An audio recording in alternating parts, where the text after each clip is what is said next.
we're going to make some picks for all the matches this week. And perhaps let's start with what we consider some of the biggest games this weekend, ones that we're going to keep maybe a little bit closer of an eye on. Let's start with Orlando Pride versus Portland Thorns. This one again kicking off things on Friday at 7 p.m. ET. Lisa, when you're looking at these two teams, who are you picking and why? Why is this one of the biggest games of the weekend for you? This match between Orlando and Portland is huge because we remember back, I mean, the international break, it feels like it lasted a lifetime. So we have to remember back before that when both of these teams played. And you look at a team like Orlando Pride, they were on a bit of a streak, picking up points, whether it was ties, getting draws and splitting points with another team. They had 2 wins at the end of August there, but they are coming off of a loss to OL Reign.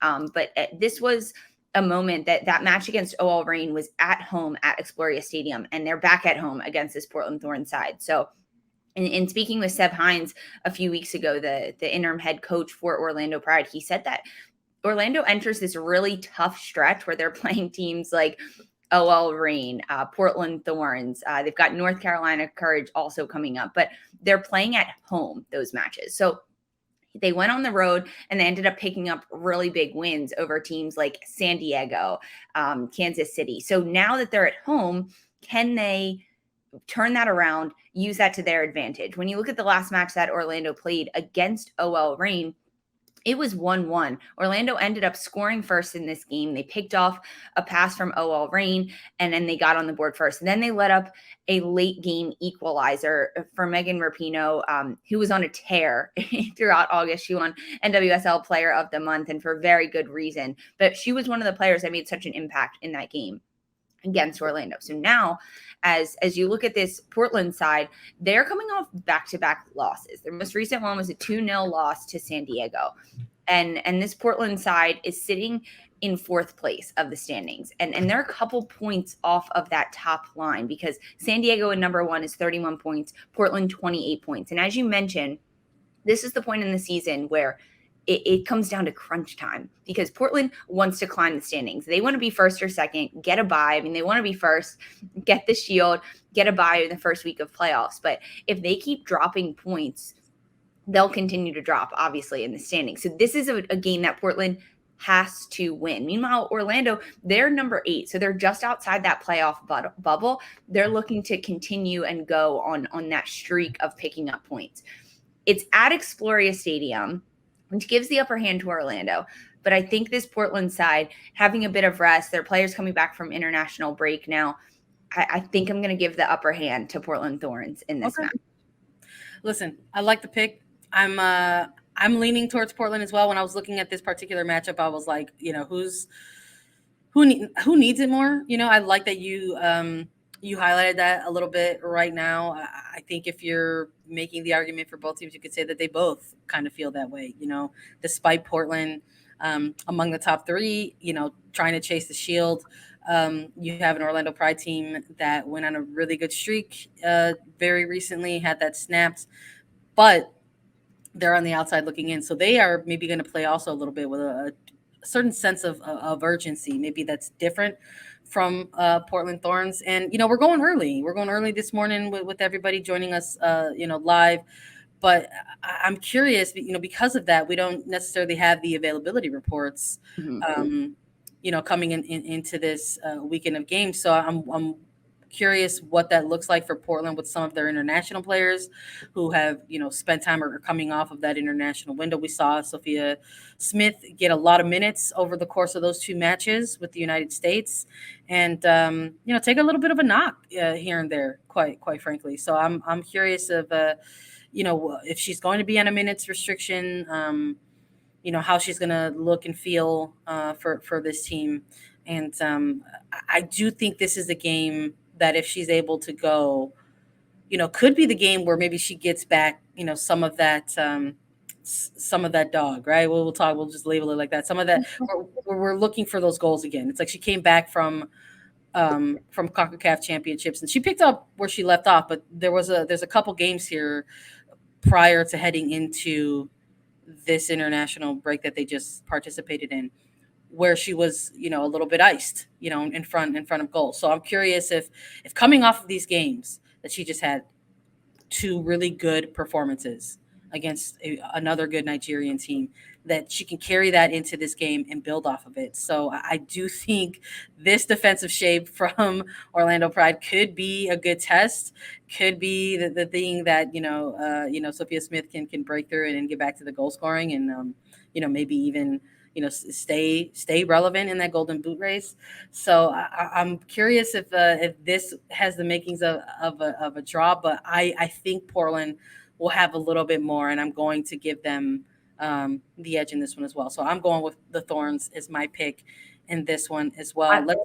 So I like that you picked Portland as well in this one, because and you think it'll be close, right? You're dabbling with the idea of a draw, and I totally see that as well. The last time these two sides played, Portland dunked on Orlando. It was 6-0 in that game. So I don't think it'll be a blowout by any means. I think it'll be much closer. We've seen so much more from Orlando, but we're both sticking with Portland on this one. Yeah, let's look at another big game this weekend. It's going to be OL Reign versus Chicago Red Stars. They're pretty close in the table, right, against each other. And I think this is a game where you're looking at these two particular teams, and you have to imagine that the two of them are also keeping an eye on what's in front of them a little bit. Maybe perhaps feeling like that shield is not out of reach when you're looking at anywhere from like a 5 to 6 point swing. So I do imagine that this game, they're perhaps viewing it like that a little bit. You've got, again, two teams in the upper half of the table, but in those lower playoff spots, and looking at each other and saying, hey, like this can be one of those 6 point games if we get the full win against the opposition here. So when you're looking at these two teams, Lisa, do you have an outright winner? Is this the one that you're looking at as a draw? Tell me what you're thinking about this game. Yeah, you've read my mind, Sandra. This is my potential draw for the weekend. I think that the way that these two sides shake out, and sitting 5 and 6, OL Reign and Chicago respectively in the standings, as you mentioned, just 1 point off of each other and 4 or 5 points off of the number one role, a number one spot in the standings. I mean, OL Reign is coming off back-to-back wins before the international break. The last one against Orlando is the late game winner by Megan Rapinoe, but they ended up conceding first in that game. And that's something that OL Reign has struggled with. They have these small moments of breakdown, and then they concede. And against a team like Chicago will capitalize on that and punish teams for doing that. Now, as you mentioned, the last match we talked about, we don't have availability reports as of now. So the question marks around Chicago's players, whether someone like Pugh coming back, Nair coming back from international break, I think both of them should be good to go. But defensively, and the structure for Chicago is still a little bit flexible. There's a little bit of movement there in that back line to see who's available, who can go.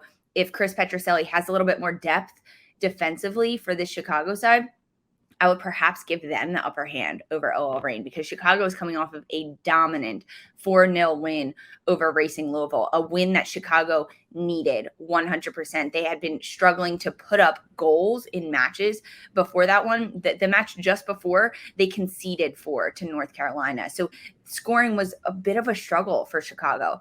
And as you mentioned with Sophia Smith, I think Mallory Pugh gets the rub from the national team and getting 2 consecutive starts over this international break with the U.S. side in those friendlies, just adding so much to the roster for the U.S. I hope she brings that back to Chicago, and I think that she could. So honestly, I have a draw between these two sides. I really do. What about you? Who are you looking at here? I don't blame you. Again, I think there's a number of these games. I think when we're talking about what we're talking about right now in terms of the biggest matches, this weekend, games that we're keeping an eye on, I think you can make a case for any of these couple of matches that we're talking about to try to make the argument for a draw between these teams specifically. And I do think that this one in particular also has, similar arguments, but I'm not gonna save my draw for this one. I'm gonna go with the winner. And listen, it's the final stretch of the regular season. So I'm in Chicago, and I'm going Chicago all the way. I'm gonna go with the Red Stars as my pick in this one. These two teams, playing prior in the regular season.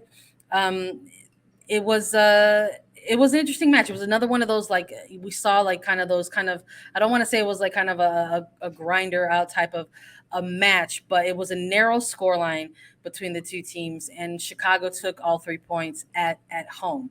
And these two teams typically play each other, pretty closely. They have played to numerous draws before in the past, but I just don't consider these two teams the similar teams of the past, and they're both two teams who are, in very different parts of their season right now. So I'm curious of, if someone like Megan Rapinoe is going to continue that, lights out kind of form that we've been, seeing from her through August, into a match like this. Again, another player coming off of that international window. And I'm looking at Chicago and I'm wondering, while they had a few players out on international duty for both United States and Canada, I'm curious if maybe the little a bit of extra time off aided this team, aided them, and is helpful for some of the players who are carrying a bit of knocks, into this point of the season. We're starting to see very small minutes from somebody like Morgan Gautrat, and if she is someone that they are working back slowly, they don't have a lot of time left to do that. So I'm curious if she's able to have some more minutes in this game. And listen, if she does, this is a player that can absolutely calm things down in the middle third for the Chicago Red Stars team. And when you're looking at midfield versus midfield, I think a lot of it's going to be dictated, there between these two sides. So Vanessa DiBernardo and Danny Codoperico have been having excellent seasons for Chicago in their midfield. So I don't blame you for going with a draw, but I also, wouldn't be surprised if this ends up being another one of those kind of narrow, close matches, but maybe there's a winner on the end of it. And I'm going to be hopeful that it's Chicago. So we'll see.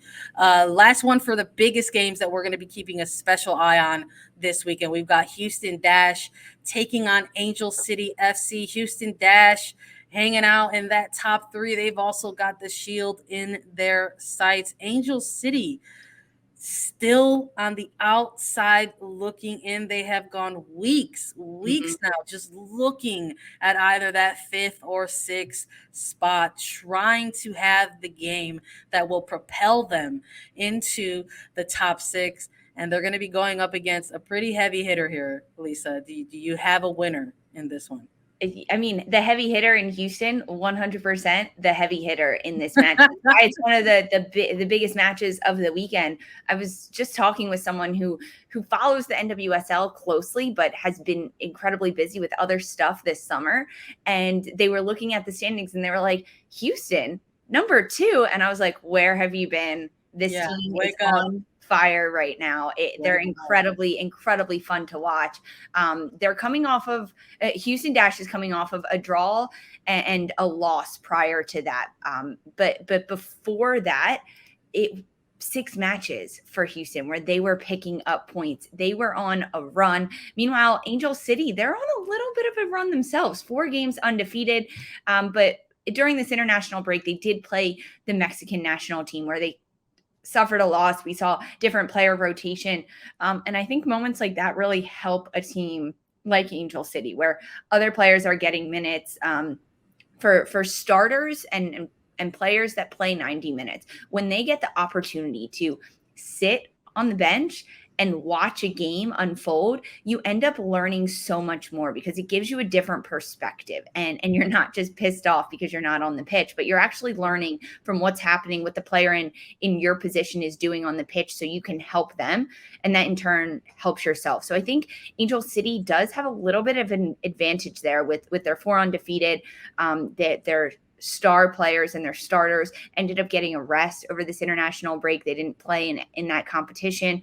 But going up against this Houston side that is on a tear, as you mentioned, Maria Sanchez, a player that did play in this international break against Angel City. She has a little bit of understanding as to what's to come in this match. I think Ebony Salmon has also done a fantastic job. When you look at the back line for Houston, they have moments where they've struggled this year, but overall, it's much tighter now for Houston defensively than it was earlier in this season. And the fact that Houston's number 2 in the standings, 29 points, just 2 points off of that number 1 spot that San Diego holds at the top, I think Houston's going to win this one over Angel City. I want to see them keep going. I don't know. I'm riding this like Houston dash roller coaster right now. Oh yeah.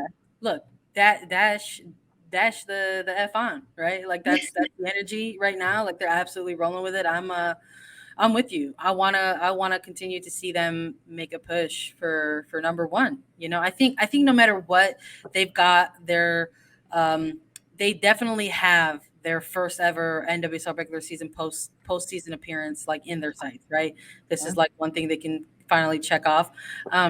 But I mean, within that, they're potentially competing for so much more. Like they absolutely have something like the Shield in their sights. It's not unrealistic for them at this point in the season.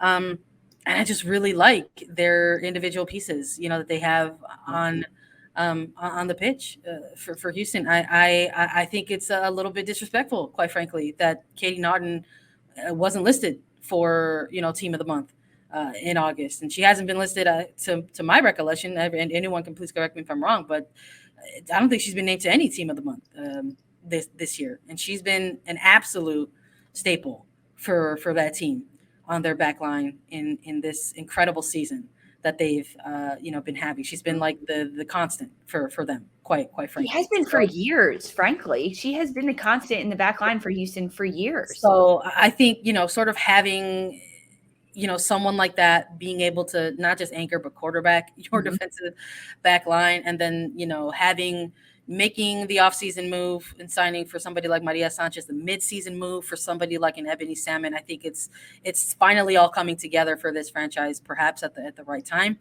And who would imagine that would be the case when you're losing somebody like a Rachel Daly, but they seem to be handling all of these things coming their way, and I would like to continue to see them go ahead and continue on this really impressive run. So I'm also going with Houston in this match for the weekend.